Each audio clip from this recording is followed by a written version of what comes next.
Assalamualaikum warahmatullahi wabarakatuh. Bismillahirrahmanirrahim. Alhamdulillahirrabbilalamin.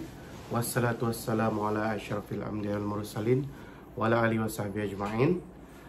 Oke, hari ini kita jumpa lagi. Uncle perkenalkan diri, nama Uncle Sufyan bin Ismail, merupakan pengamal perundangan syariah di negeri Sabah atau lebih dikenali dengan Peguam Syar'i. So, pada hari ini kita akan share beberapa isu mahkamah syariah khasnya untuk negeri Sabah. So, sebelum tu Uncle mau tanya lu apa soalan kita pada hari ini? Banyak orang tanya pasal fasah. Okey, apa soalan pasal fasah tu? Terus soalan? Ya. Okay, Assalamualaikum. Bolehkah saya tanya? Saya mau minta fasah sama laki saya. Okey. Tapi dia tidak mau, dia seolah-olah tidak mau lepaskan saya. Jadi ada sebab kenapa saya mau bercerai. Sebab sekarang saya sudah tidak tinggal sebumbung dengan dia dekat 8 bulan. Dia pun tidak peduli saya lagi. Nafkah batin lagilah tiada. Dia buat saya gantung tanpa tali. Jadi saya sendiri pun tidak faham dengan sikap dia. Apalah nasib istri yang digantung tiada tali ini kan? Adakah akan settle dengan cepat ataupun tidak? Kalau saya minta fasakh, sebab kuasa talak ni di tangan suami. Saya mohon untuk pendapat dari Angkol. Okey, first dia cerita pasal fasah. Fasah ni ada beberapa sebab yang membolehkan seorang isteri tu memohon cerai fasah.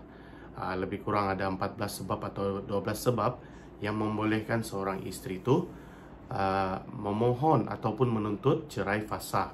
Okey, di dalam cerai fasah dia tidak perlukan persetujuan oleh suami.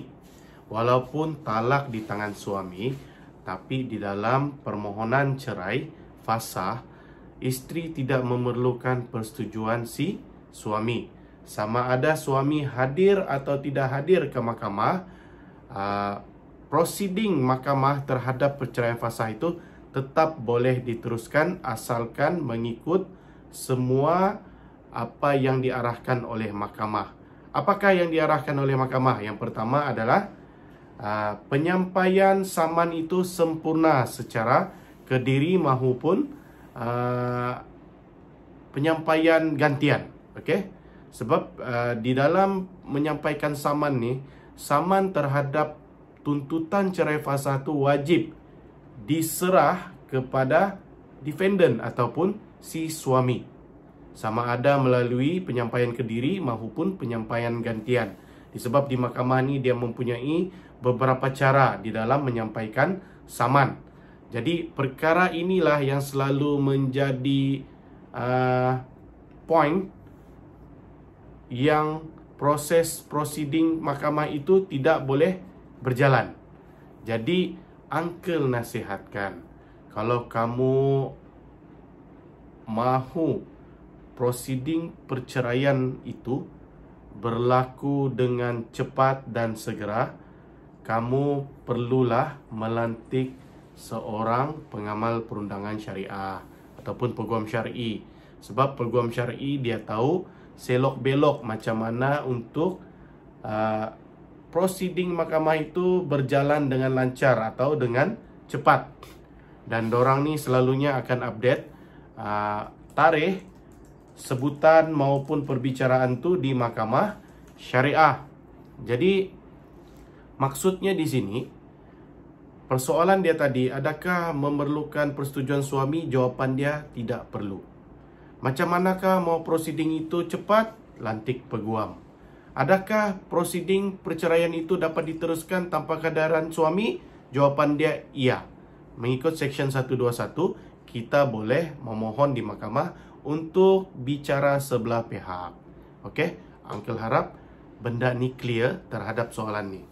Soalan yang seterusnya. Assalamualaikum semua. Saya ni baru mau filekan fasah. Tapi peguam suami sudah filekan nusyus. Okey. Saya sudah rujuk ke pejabat agama dan bercerita semuanya, dan mereka mensyorkan saya untuk melantik peguam.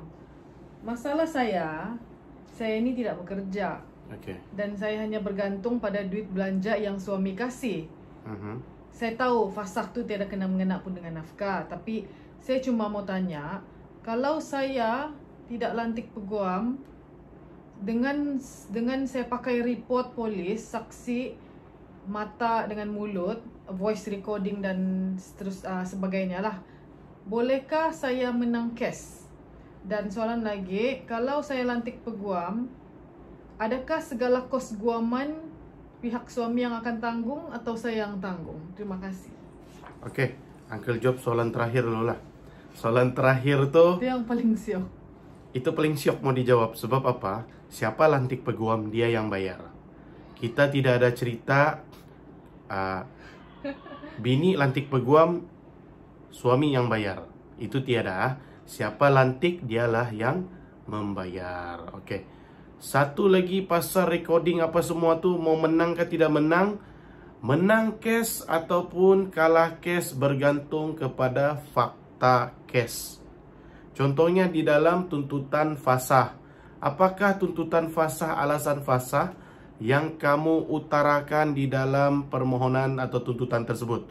Contohnya, kalau kamu menuntut fasah atas alasan lelaki atau suami ini culas memberi nafkah selama 3 bulan, maka kamu kenalah membuktikan bahawa si suami itu memang gagal memberikan nafkah selama 3 bulan. Kalaulah kamu cakap alasan fasah kamu tu disebabkan oleh si suami selama 1 tahun tidak memberi nafkah batin, maka kamu kena buktikan si suami itu tidak bagi nafkah batin 1 tahun. Okey? Kalaulah kamu mengatakan dalam fasa itu si suami telah masuk penjara melebihi 3 tahun, maka kamu kena buktikan apa yang kamu nyatakan dalam penyata tuntutan fasa. Jadi maksudnya di sini menang atau kalahnya bergantung kepada fakta kes. Setiap bukti yang kamu tampilkan beserta saksi, inilah yang boleh menyebabkan kes kamu itu boleh menang. Okey? Jadi tidak semestinya kamu ada bahan bukti kamu boleh menang. Kita bergantung kepada dakwaan. Soalan dia tu, kalau tiada peguam dia pakai bahan bukti itu, dia boleh menang kah? Maksudnya di sini bahan bukti itu adakah relevan dengan dakwaannya? Kalau relevan, insya Allah dia boleh menang. Itu bergantung kepada keterangan semasa dalam perbicaraan. Sebab menang dan kalah ni dia subjektif di dalam perbicaraan. Okey? Maksudnya di sini kalau kamu cukup saksi dan kamu cukup bukti macam yang kamu cakap tadi, InsyaAllah kamu akan menang kes, asalkan bukti yang kamu lampirkan di mahkamah itu adalah berkaitan dengan dakwaan. Takut kamu kasih bukti benda lain, dakwaan kamu dalam tuntutan cerai fasa lain, jadi adalah tidak sesuai. Okey? Seterusnya soalan dia. Assalamualaikum. Salam. Saya mau bertanya, saya ini baru failkan fasah. Tapi suami saya tidak hadir ke mahkamah. Jadi adakah kes fasa saya ni boleh selesai tanpa kehadiran suami? Sebab 5 tahun saya hidup berpoligami, 10 tahun saya bersama suami. Saya mohon fasa kerana suami tidak adil dalam poligami dan macam-macam lagi lah. Okey. Suami pun dia sudah kahwin di sempadan dan sampai sekarang dia dengan isteri kedua dia tidak berdaftar. Itu saya tidak peduli lah. Okey. Jadi adakah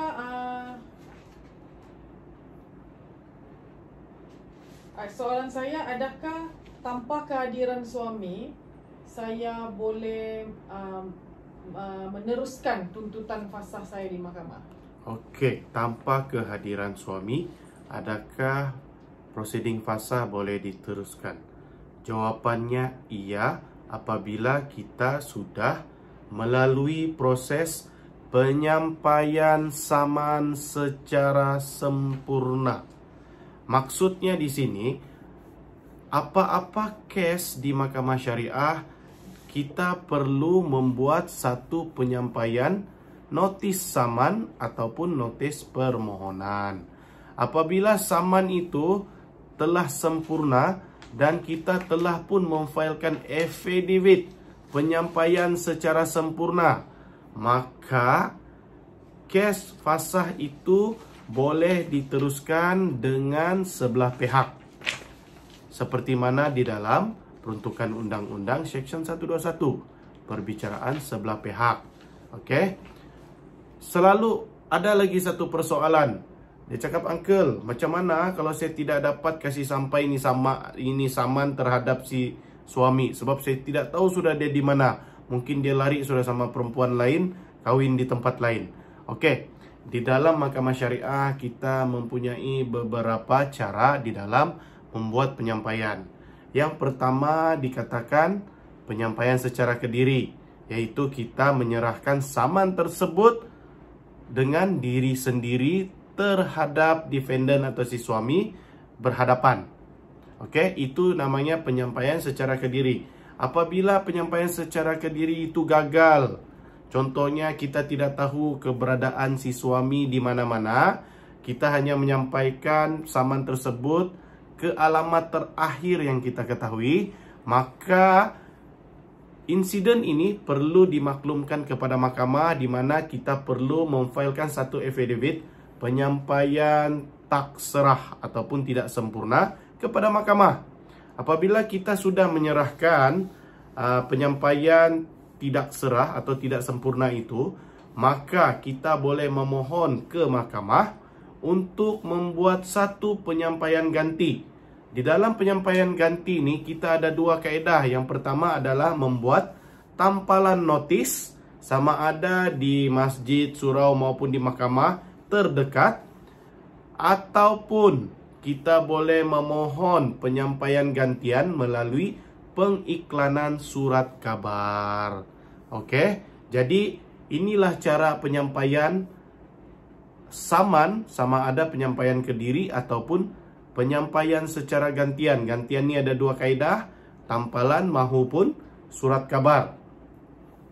Okey, bagi kes yang tidak diketahui suaminya itu di mana, maka kita boleh memohon ke mahkamah, sama ada mahkamah mengarahkan untuk buat tampalan maupun iklan surat kabar, bergantung kepada penolong pendaftar ataupun hakim bicara. Kalau hakim cakap, "Okey, kamu boleh buat iklan surat kabar," maka kita akan membuat satu pengiklanan surat kabar terhadap notis saman tersebut. Dan apabila sudah dikeluarkan di surat kabar, maka keratan akhbar itu perlu dilekatkan dan dibuat satu affidavit penyampaian gantian surat kabar di mahkamah syariah. Apabila affidavit penyampaian ini setelah sempurna difailkan, maka proceeding mahkamah akan diteruskan, iaitu akan diteruskan dengan perbicaraan sebelah pihak sahaja. Okey, Uncle harap jelas. Okey, apabila kita perbicaraan sebelah pihak, pastikan kita membawa bukti dan saksi. Okey, dan di sini juga mahkamah akan arahkan untuk bersumpah istizhar jika diperlukan oleh mahkamah. Uncle harap penjelasan Uncle ni clear dan orang semua boleh faham apakah proceeding yang perlu dilalui apabila kita melalui perbicaraan melalui sebelah pihak ataupun di mana si suami ini enggan hadir ke mahkamah syariah. So, Uncle sudah jawab soalan dia? Seterusnya, Assalamualaikum Uncle. Saya ni naik court pertama kali. Okey. Untuk permohonan fasah yang saya failkan sendiri. Saya mau tahu apa yang hakim akan tanya, atau soalan-soalan yang hakim akan tanya. Saya rasa berdebar sangat nih. Dan ada apa yang perlu saya bawa masa tu? Okey. Soalan hakim yang biasa ditanya adalah apa-apa yang kita tulis di dalam penyata tuntutan. Biasanya di dalam penyata tuntutan tu peringkat pertama biasanya nama si plaintiff ataupun nama istri itulah nama istri, IC istri, umur istri, tinggal di mana, kerja di mana. Dan biasanya dalam penyata tuntutan perenggan kedua adalah maklumat si suami ataupun defendant. Okey. Jadi itu maklumat asas lah, nama, IC, alamat, kerja mana. Dan yang ketiga biasanya adalah maklumat mengenai perkahwinan, bila kawin, berapa hari bulan kawin, tahun kawin, di mana kawin, siapa yang jadi wali waktu itu. Ini adalah soalan lazim yang akan ditanya.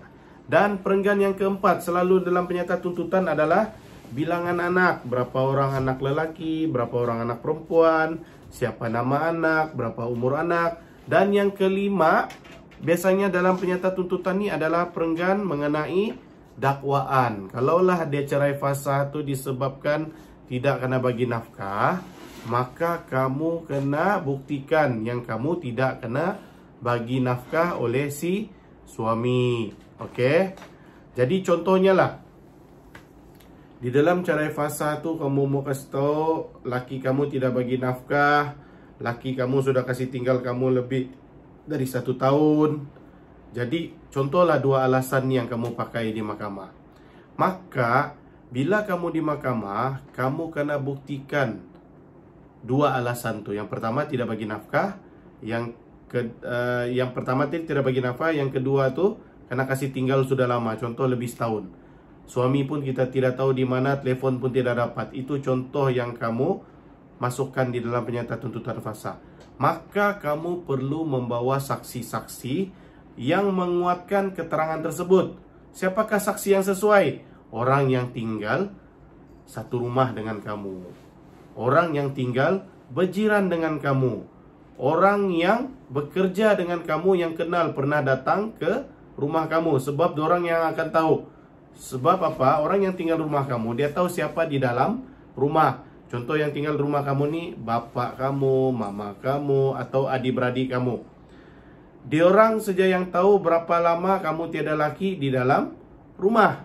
Maka orang-orang seperti beginilah yang akan dijadikan saksi di mahkamah syariah. Ataupun anak kamu yang sudah orang cakap mumais, umur pun sudah 12 tahun ke atas, yang orang cakap boleh bercakap, boleh memberi keterangan di mahkamah, dia pun boleh menjadi saksi terhadap kenyataan ataupun dakwaan kamu terhadap alasan tuntutan fasah. Kalau kamu cakap tidak bagi nafkah, contohnya soalan lazim yang akan ditanya, adakah dorang akan tanya, mahkamah ini akan tanya, siapakah yang membeli keperluan asas? So mestilah kamu jawab, kamu pakai duit apa? Duit gaji kamu. Di mana kamu beli? Contohlah barang dapur tu di Survey kah, di Bataras kah apa. Jadi ada saksi yang mengatakan demikian juga. Ialah ibu bapa kamu, anak kamu, kan dorang akan cakap, iya bapak saya lama sudah tiada jumpa mama saya, lebih sudah 1 tahun. Jadi saksi inilah akan menguatkan keterangan si plaintiff di mahkamah. Siapa plaintiff? Orang yang tuntut cerai fasah tu.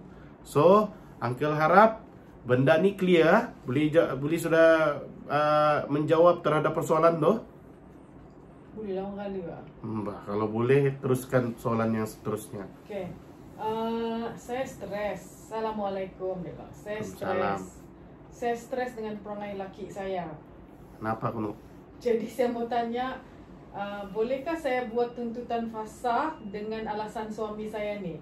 Suami saya ni suka buruk-burukkan saya dengan kawan-kawan dan saudara sampai saya trauma, dan kesan negatif ni membuatkan saya malu berhadapan dengan kawan dan kawan-kawan suami. Suami saya ni juga selalu mengaibkan saya di social media. Dia suka banding-banding saya dengan orang lain. Saya ni betul-betul mau minta fasah, tapi saya tak tahu bolehkah tak, sebab dia cakap buruk pasal saya ni seolah-olah meluahkan perasaan, sedangkan anak-anak saya ni masih kecil dan dalam proses pembesaran, dan saya yakin emosi diorang terganggu. Bolehkah saya menggunakan alasan ini untuk membuat tuntutan fasah? Jawapan dia boleh, tapi jangan pakai air liur. Contohlah kamu cakap, laki kamu kuat mengijik kamu, kuat kasih tekanan kamu, mengolok kamu di media sosial. Buktikan melalui screenshot di media sosial. Kalau kamu cakap dia kuat mengolok, mengejek kamu di depan keluarga, dapatkan saksi, rakam suara dia. Oke? Kalau kamu cakap kamu ni sudah trauma, orang yang boleh declare kamu trauma ni doktor, dapatkan surat doktor. Jangan kamu syok sendiri, kamu cakap kamu trauma, tapi tidak ada spesialis ataupun orang yang berautoriti boleh declare kamu sudah trauma. So kalau kamu boleh come out, kamu boleh dapatkan dokumen. Contohnya ada surat doktor kamu sudah trauma disebabkan oleh perlakuan suami kamu yang suka bagi kamu tekanan mental ataupun mengejek kamu kah, suka kasih banding-banding kah, dapatkan surat tersebut. Dan kamu juga cakap tadi si suami ini kuat meluah, memburukkan kamu di media sosial. Screenshot to media sosial tersebut, buktikan di mahkamah. Oke, apabila kamu dapat buktikan di mahkamah beserta dengan saksi-saksi, dengan surat dokter yang kamu cakap kamu trauma, maka benda ini kamu boleh filekan fasah di mahkamah syariah. So the answer is yes, boleh. Yang penting bukan pakai air liur, mesti pakai bukti. Evidence kamu mesti cukup. Oke. Seterusnya, Assalamualaikum. Suami saya ni dia tidak suka keluarga saya. Oke. Dia anak pun dia halang jumpa dengan nenek dia. Jumpa nenek dorang lah. Okay. Jadi anak-anaknya saya ni selalu sebut rindu nenek, rindu nenek.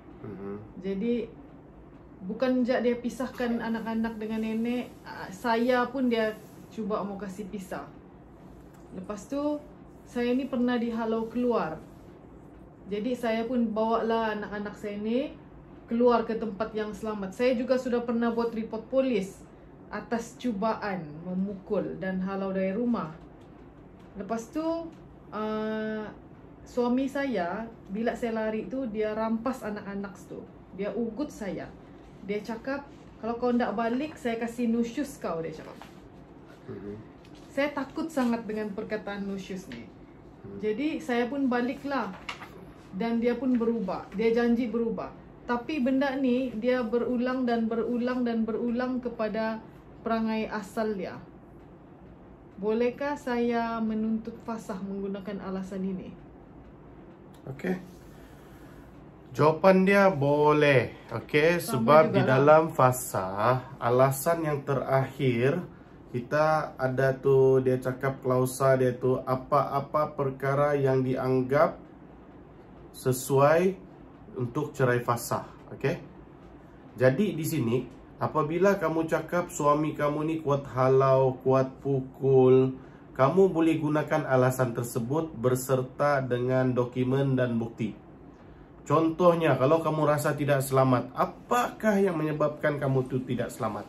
Kamu takut kamu kena pukul. Mesti ada satu report polis. Okey? Bila kamu ada satu report polis, mesti juga ada saksi. Siapakah saksi kamu? Anak-anak. Yang penting anak-anak ni sudah pandai bercakap, mumais. Dia boleh menjadi saksi di mahkamah syariah. Okey.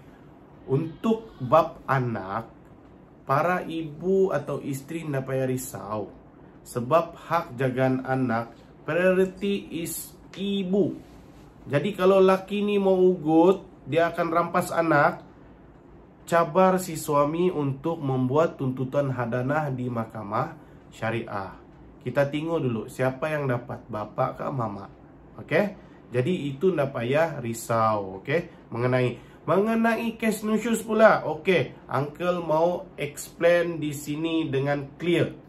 Untuk negeri Sabah, secara amalannya, si suami tidak boleh dakwa si isteri itu nusyus tanpa membuat dahulu tuntutan isteri kembali taat. Okey? Kebiasaan amalannya di negeri Sabah, kita tidak boleh mau declare seorang isteri itu nusyus tanpa membuat tuntutan isteri kembali taat. Dia tidak boleh jumping terus untuk cakap isteri nusyus. Dia perlu buat tuntutan isteri kembali taat. So, okay. Uncle harap jawapan ni clear. Maksudnya kamu boleh buat tuntutan fasah tu mengikut alasan yang kamu cakap tadi, tapi perlukan bukti. Report polis, saksi pun ada. Okay. Maksud saksi ni ibu kamu lah. Sebab apa? Suami kamu ni selalu halang untuk anak-anak kamu jumpa ibu. Dan kamu pun dihalang untuk jumpa ibu. So, ibu kamu, bapa kamu, adik-beradik kamu, keluarga kamu ni akan menjadi saksi di mahkamah syariah kelak semasa perbicaraan. Okay? Clear? Maksudnya boleh. Okay, seterusnya. Assalamualaikum Tuan. Uncle saja bah. Saya ikut saja bah ini. Bah, kau bacalah cepat. Suami saya ni malas kerja. Biar hidup ni. Pasal? Bila tidak duit, Ah. dia kasih salah kami sebab kami ni bagi bebanan, dia cakap. Saya mohon untuk saya ni saya mohon pada Tuan untuk saya ni diberikan pendapat. Saya ingin menuntut fasah tapi saya risau kalau saya salah ambil langkah, saya tidak dapat menuntut hak jagaan anak. Okey. Tadi dia cakap laki dia ni tidak kerja lah ni kan? Kerja lah Pak, tapi kadang-kadang kerja, kadang-kadang enggak kali. Okey. Kamu sebenarnya apabila mau menuntut cerai ataupun fasah ke taklik, pastikan dulu apa alasan dia. Kalaulah kamu cakap alasan dia ni tidak bagi nafkah isteri, kamu boleh juga minta cerai taklik. Kalau kamu mau minta fasah pun tidak masalah, pun boleh. Maksudnya di sini, kamu boleh tuntut cerai fasah maupun cerai taklik. Yang penting minta cerai lah. Memang boleh atas alasan si suami ini tidak memberi nafkah. Kalau dia cakap pemalas lah, tidak kerja kah, ataupun duit selalu tidak bagi kah. Bila susah sudah tidak makanan, cakap apa membebankan apa, kamu boleh tuntut cerai. Kata selepas tu, apa itu? apa lagi soalan dia tu tadi? Pasal tu malas. Dia takut. Pasal hak anak. Okey. Ya, dia takut kalau dia tersalah langkah, nanti hak jagaan anak begini. pula dia tidak dapat. Cerai adalah satu cerita, hak jagaan anak adalah satu cerita. Maksudnya kes yang berlainan. Ingat, dalam tuntutan hak jagaan anak kekal, kamu tidak boleh tuntut selagi mana belum bercerai. Okey? Maksudnya sudah bercerai baru boleh tuntut anak. Di dalam hak penjagaan anak, di dalam section 82, ibu adalah ranking yang pertama di dalam hak jagaan anak. Siapakah selepas ibu? Ibu kepada ibu, iaitu nenek kepada anak-anak tersebut di sebelah mama. Siapakah orang yang ketiga? Barulah si bapa. So, kalau kamu nampak, bapa ni ranking yang ketiga, mama ranking yang pertama, nenek sebelah mama ni ranking yang kedua. Jadi kalau kamu nampak di sini, ternyata lah hak jagaan anak paling utama adalah si mama. Jadi tidak payahlah kamu risau mengenai hak jagaan anak selagi mana kamu tidak melakukan 5 perkara yang boleh menghilangkan hak jagaan anak. Apakah 5 perkara yang boleh menghilangkan hak jagaan anak? Itu nanti Uncle explain. Okey, sudah. Okey. Soalan seterusnya. Assalamualaikum. Waalaikumsalam. Saya ingin mohon penjelasan pasal fasah. Okey. Betulkah jalan terbaik untuk suami yang tidak bagi kerjasama setiap kali ke mahkamah, suami tidak hadir, ialah menuntut fasah? Saya mohon pengalaman orang yang berpengalaman untuk memberikan pendapat. Saya ni cukup 1 tahun sudah kes saya belum selesai. saya yang alami saja tahu berapa peritnya situasi ini. Terima kasih, Uncle. Mbak, mau tahu lu dia pohon tuh cerai apa? Oke. Fasah lah dia itu je dia tanya. Oke. Fasah dan taklik dua-dua ni boleh dituntut di mahkamah dan boleh diteruskan prosidingnya tanpa kehadiran si suami. Yang penting kita ada saksi dan bukti. Okey? Maksudnya dua cerai ni boleh dituntut di mahkamah walaupun tidak si suami hadir. Mau cakap cepat kah lambat bergantung kepada macam mana kamu melengkapkan semua dokumen yang diperlukan oleh mahkamah. Kalau lengkap, maka cepatlah prosiding tu akan berjalan. Kalau kurang, kalau lagi lambat bagi mahkamah, maka prosiding mahkamah tu akan lambatlah selesai. Okey? Clear kan? Pindik saja jawapan Uncle. Sebab soalan dia pindik. Okey. Hai Uncle. Hai. Kira-kira kan bolehkah minta fasah kalau terlampau stres dengan perkahwinan sehingga menyebabkan si isteri terkena Bell's palsy, muka jadi bengkak sebelah, yang anu tu kali stroke tu. Doktor cakap terlampau stres, dia cakap. Jadi saya sudah pernah mohon fasah sebab tidak sehaluan sebelum ni. Tapi kes saya ditolak. Dan saya disuruh ke kaunseling. Masalahnya, terlampau banyak masalah dalam perkahwinan saya ni. Sehingga ada campur tangan dari keluarga lain, pihak mertua lah. Dan suami saya ni pernah juga main kayu tiga. Saya ada bukti. Tapi suami saya ni dia pandai tapuk. Lepas tu dia pusing-pusing cerita. Sekarang saya buntu. Apa patut saya buat? Senang saja baik tu, cari peguam. Sebab di sini dia sudah pernah buat permohonan cerai fasah tapi tidak berjaya. Jadi langkah terbaik seorang isteri untuk membuat satu permohonan atau tuntutan cerai adalah melalui bantuan peguam.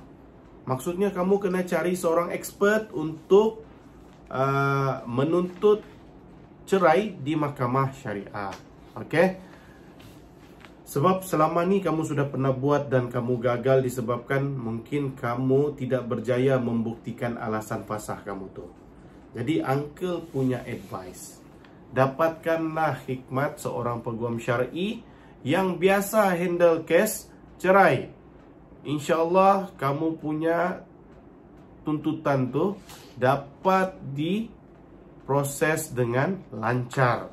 Itu sahaja tips Uncle.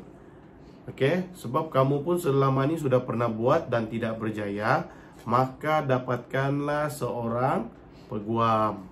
Okey. Kalau tidak mampu, cari peguam yang kamu mampu. Okey? Banyak peguam, channel-channel peguam yang boleh kamu cari. Sama ada GBG ke apakah, kamu boleh cari. Okey? Assalamualaikum. Waalaikumsalam. Hari ini saya bicara kes fasah. Hakim tunda pada tarikh yang lain. Ni lelaki mungkin yang tanya ni. Sebab saya tidak setuju. Tidak tahulah macam mana pula nanti sebab isteri saya ni pakai lawyer. Saya tidak pakai lawyer. Okey. Saya mau tanya macam mana kes tu akan berjalan sebab bini saya pakai lawyer, saya tidak pakai lawyer.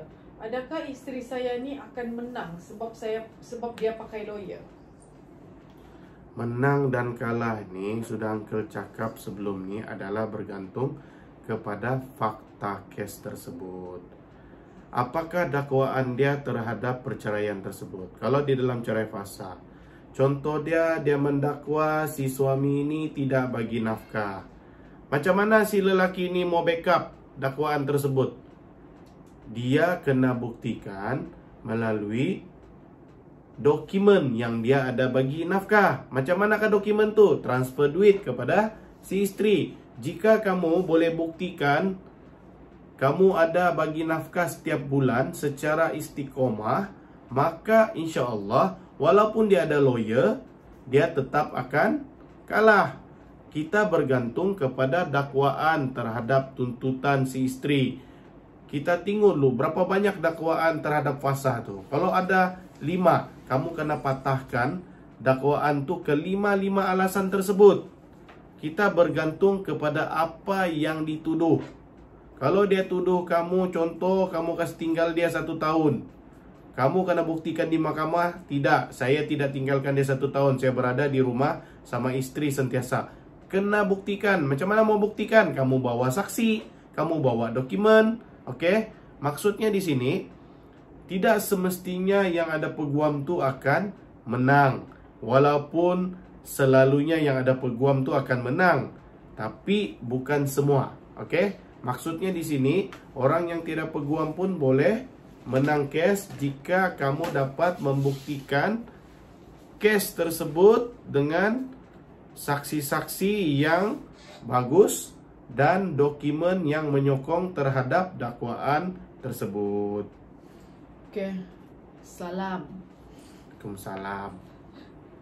Isteri saya ni minta fasah kerana isteri saya main apa? dengan berzina dengan lelaki lain.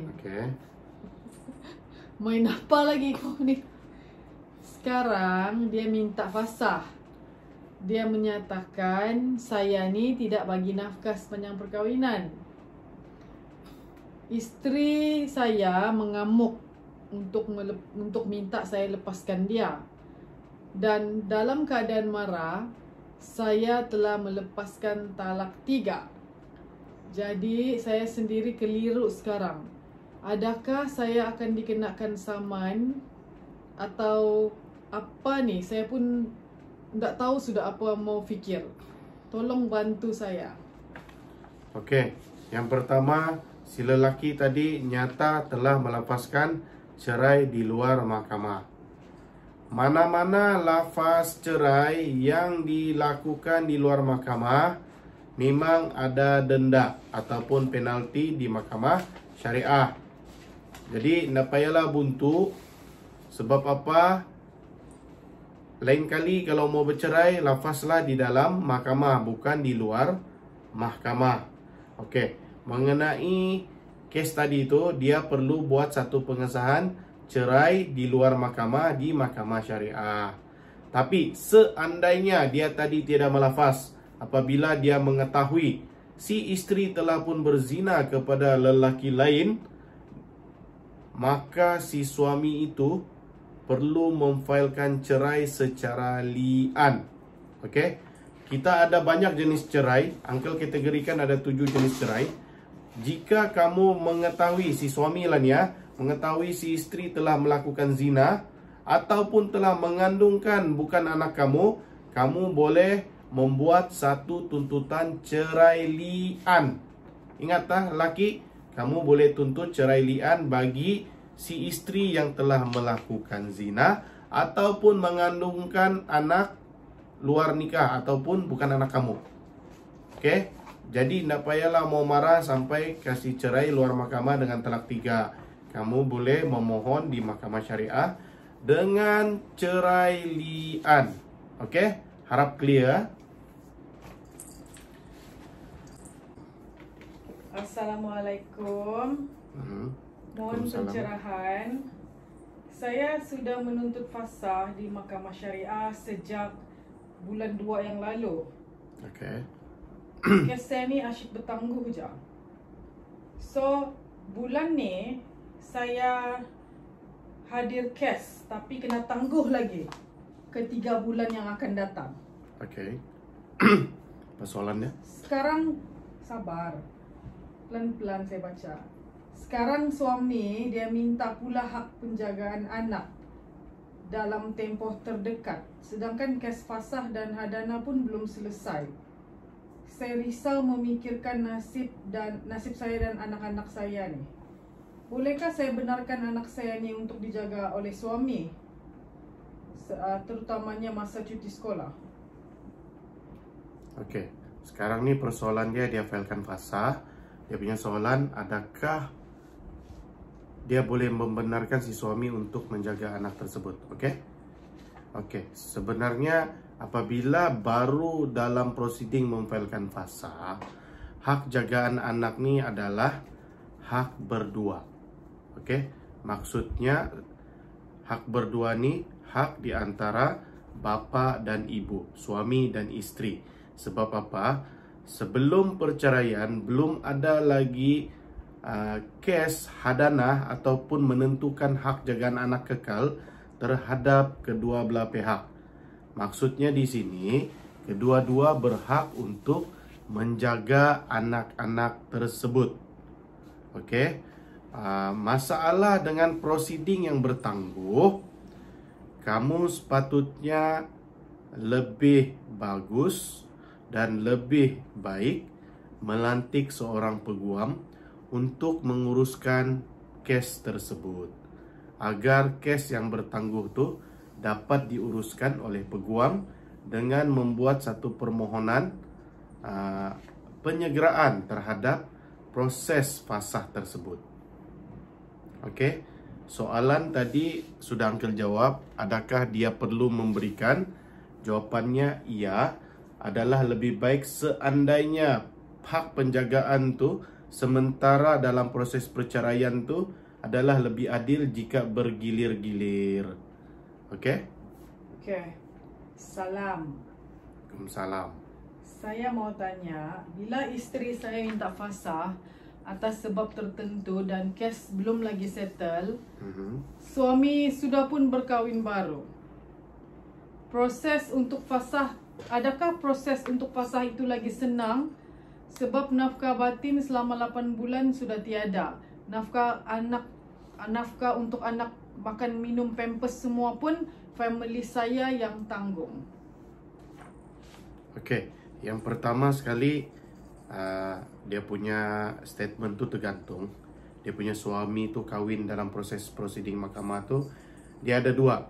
Sama ada dia nikah melalui permohonan poligami ataupun nikah secara ilegal ataupun nikah kampung-kampung. Jadi dia punya persoalan, adakah proses fasah akan menjadi lebih mudah seandainya perkara tersebut berlaku? Iaitu apa yang berlaku? Suami dia kahwin lagi satu, lepas tu tidak bagi nafkah batin 8 bulan, dan seterusnya adalah tidak mempedulikan nafkah anak. Jika dalam perbicaraan kamu dapat membuktikan ketiga-tiga klausa ataupun alasan tersebut, maka fasah tu akan lebih alasan fasah tu akan lebih kuat lah, disebabkan kenapa kamu ingin menuntut cerai fasah disebabkan oleh 3 alasan tadi. Tapi perlu dibuktikan dengan saksi-saksi maupun apa-apa dokumen yang mendakwa terhadap dakwaan kamu tadi, iaitu 3 perkara lah, mengenai nafkah batin, mengenai mungkin tingkah laku jenayah syariah, iaitu berkahwin tanpa kebenaran jabatan agama. Kalaulah seandainya seorang suami itu berpoligami dengan cara yang betul, mungkin itu bukanlah satu kesalahan, di mana kesalahan yang dibuatnya adalah tidak memberikan nafkah batin ataupun memberikan nafkah anak. Uncle sudah jawab soalan tu? Soalan seterusnya lah kan? Hai Uncle. Hai. Saya mau tanya, saya sudah filekan fasah. Okey. Saya sudah naik mahkamah pun, tapi ditangguhkan. Okey. Sekarang saya rasa saya mau tarik balik tuntutan fasah saya.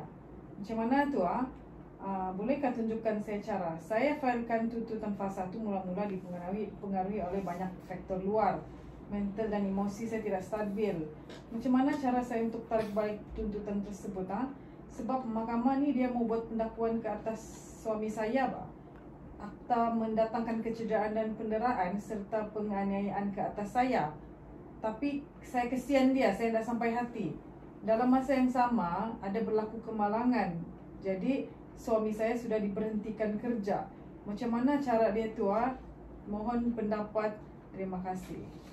Oh, kalau mau tarik diri daripada kes, ini cukup senang. Cuma dapatkan borang penarikan diri terhadap kes tersebut di mahkamah dan tanda tangan serta difailkan ke mahkamah syariah. Itu sahaja. Okey? Maksudnya kena isi satu borang penarikan diri terhadap kes tersebut. Oh, senang jalan. Senang saja. Okey, soalan seterusnya, saya sudah failkan saman tuntutan fasah. Tiba-tiba saya teringat pasal kereta nama saya yang suami enggan bagi kepada saya. Okey. Tunggakan kereta sudah sampai 4 bulan. Okey. Perlukah saya buka fail semula? Dan fail apa saya perlu buka? Masalah dia ada sebuah kereta atas namanya yang dipegang oleh si suami. Persoalan dia sudah tarik diri kes fasah tersebut. Dia sudah failkan Okey. tuntutan fasah tu. Okey. Nak tahu apa relationship punya soalan ni? Okey, begini.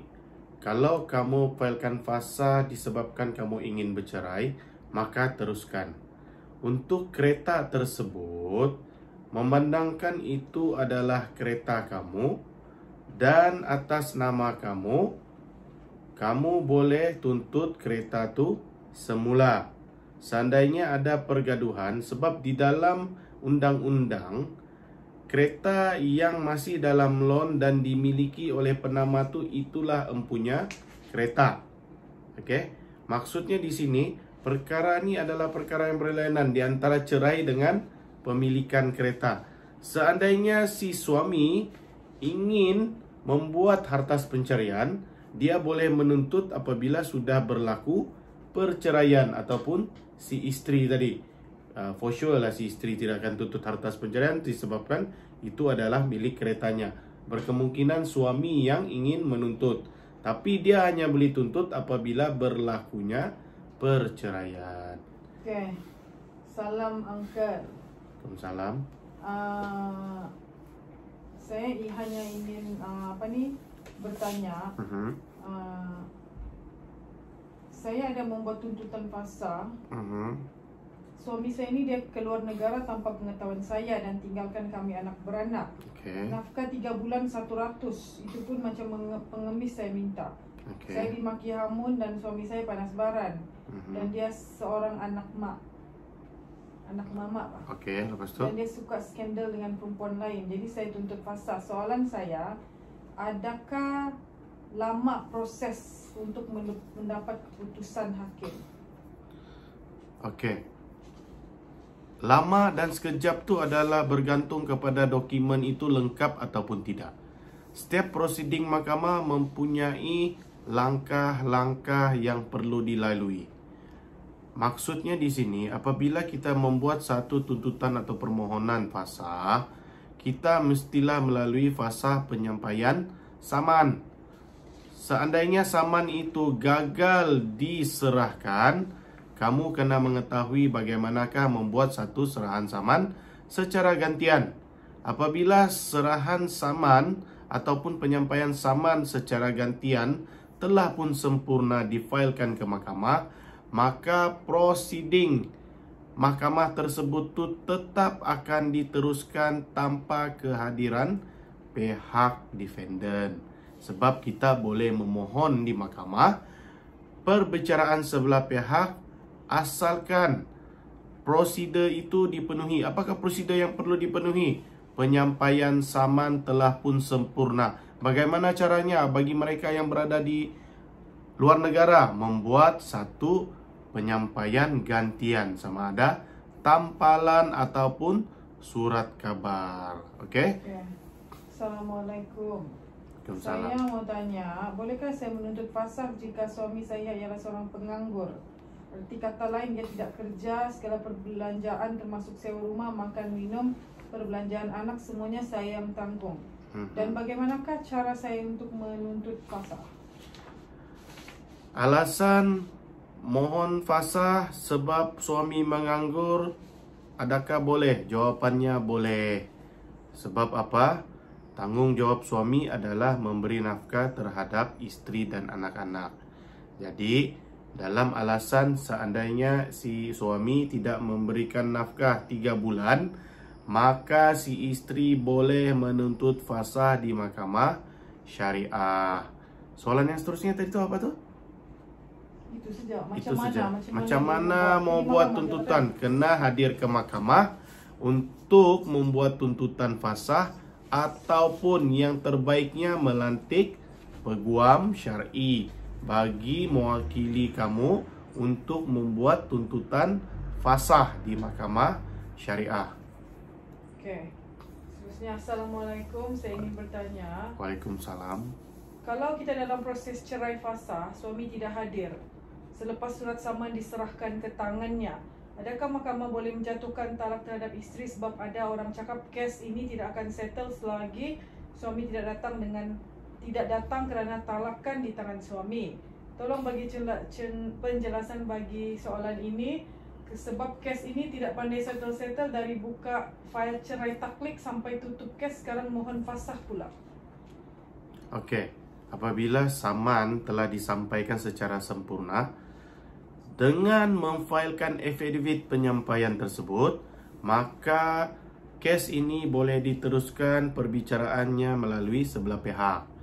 Okey, maksud talak di tangan suami itu memang betul, tetapi mahkamah mempunyai bidang kuasa untuk menceraikan pasangan suami isteri atas fasah itu sendiri. Maksudnya, permohonan fasah ni boleh diputuskan perceraian oleh hakim bicara tanpa suami itu melafazkan talak.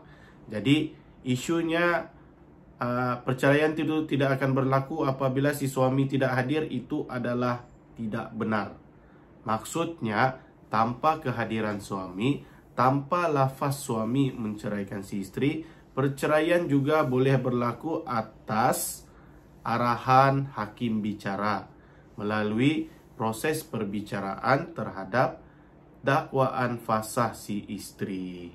Okey, dalam keadaan, ni soalan seterusnya, dalam keadaan bagaimana cara fasah yang selesai dalam tempoh yang singkat?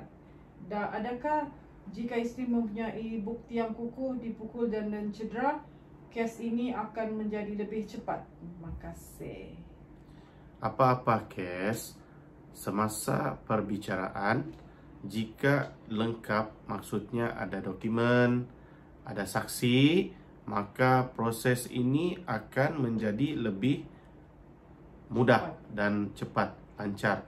Seandainya dakwaan si isteri itu tidak dapat dibuktikan, maka hakim bicara akan menolak fasah tersebut. Maksudnya di sini, setiap dakwaan, alasan-alasan untuk cerai fasah itu perlu dibuktikan melalui dokumen maupun saksi-saksi. Okey, soalan terakhir untuk kali ini, soalan fasah tadi. Dalam video ni semua cakap pasal fasah je. Assalamualaikum, saya mau tanya prosedur mahkamah. Kalau si isteri sudah memfailkan fasah tanpa pengetahuan suami, dan tiba-tiba je suami dapat surat dari mahkamah, lepas tu kelang kabut pula si suami memfailkan nusyus, kes yang mana akan mahkamah dahulukan? Okey, statement si isteri memfailkan tuntutan di mahkamah tanpa pengetahuan suami itu merupakan satu yang mustahil. Sebab apa? Apabila kita membuat satu tuntutan perceraian, mahu tidak mahu kita terpaksa menyerahkan saman tersebut kepada si suami. Jadi istilah si suami tidak tahu tu merupakan satu statement yang kurang sesuai lah. Sebab kita bila mau bercerai, kita akan hantar saman tu kepada si suami. Dan soalan yang kedua, mana satu mahkamah akan dengar dulu, sama ada kes fasah ataupun kes nusyus. Mahkamah akan dengar kes mana dahulu yang difailkan. Okey, maksudnya Kalaulah difailkan tu cerai fasah dahulu, maka kes cerai fasah akan didengar dahulu dan kes nusyus itu akan di KIV. Sebab apa? Memberi laluan dahulu terhadap kes fasah. Okey, itu sudah jawapan dia. Maksudnya dia tidak akan bertindih tuntutan tersebut. Dia akan didengar satu persatu. Maksudnya biarpun dia membuat permohonan, tapi kes yang akan didengar dahulu adalah kes cerai fasah. Kenapa? Sebab itu dahulu yang difailkan ke mahkamah. Tapi seandainya si suami memfailkan dahulu nusyus ataupun isteri kembali taat, barulah fasah itu difailkan, maka kes isteri kembali taat itu yang akan difailkan di mahkamah, itu dahulu yang akan didengar di mahkamah, disebabkan oleh dahulunya kes itu difailkan. Maksudnya di sini, mana-mana kes yang dahulu difailkan, kes itu dahulu yang akan didengar di mahkamah syariah. Jadi Uncle harap, jadi boleh bagi tips lo kalau orang mau buat tuntutan fasah ni. Tuntutan fasah, dia punya tips adalah kita kena tahu apakah alasan-alasan untuk fasah. Ada beberapa belas perkara yang membolehkan kita menuntut fasah. Ada video kan? Yes. Boleh tengok video tu. So, boleh tengok video, boleh minta Uncle berapa alasan untuk membuat cerai fasah. Okey, dalam page Uncle ni banyak sudah dimaklumkan apakah alasan-alasan yang membolehkan seorang isteri itu menuntut cerai fasah. Pastikan bila kamu tuntut cerai fasah, alasan-alasan yang dalam undang-undang ni wujud. Janganlah kamu buat satu alasan yang tiada dalam klausa fasah supaya kamu boleh bercerai. Kamu kena ikut apakah alasan di dalam fasah tersebut. Kalau pasal nafkah, dakwalah pasal nafkah. Kalau ditinggalkan setahun, dakwalah pasal suami telah tinggalkan setahun. So, ada banyak alasan kenapa boleh cerai fasah. Jadi, gunakanlah alasan tersebut. Jangan salah guna alasan kenapa ingin cerai fasah. Sebab kita di dalam undang-undang mahkamah syariah ni, kita ada 7 jenis cerai. So, pilihlah di mana cara cerai yang bersesuaian dengan fakta kes ataupun alasan kamu ingin bercerai. Jangan salah pilih jenis cerai. Yang mana apabila kita tersilap pilih jenis cerai, akan menyebabkan proses perceraian itu akan lambat selesai. Maksudnya panjanglah, bertahun-tahun tidak selesai untuk bercerai. Kenapa? Kerana proceeding dan alasan yang salah. Okey, jadi Uncle harap semua soalan-soalan prospek klien Uncle tanya ni boleh menjadi panduan kepada semua follower Uncle terhadap persoalan isu syariah di mahkamah syariah. Jadi Uncle harap semua ini dapat bagi manfaat dan tolong share dengan kawan-kawan maupun family supaya ramai follower Uncle, terutamanya khasnya untuk di negeri Sabah, faham tentang undang-undang syariah itu sendiri.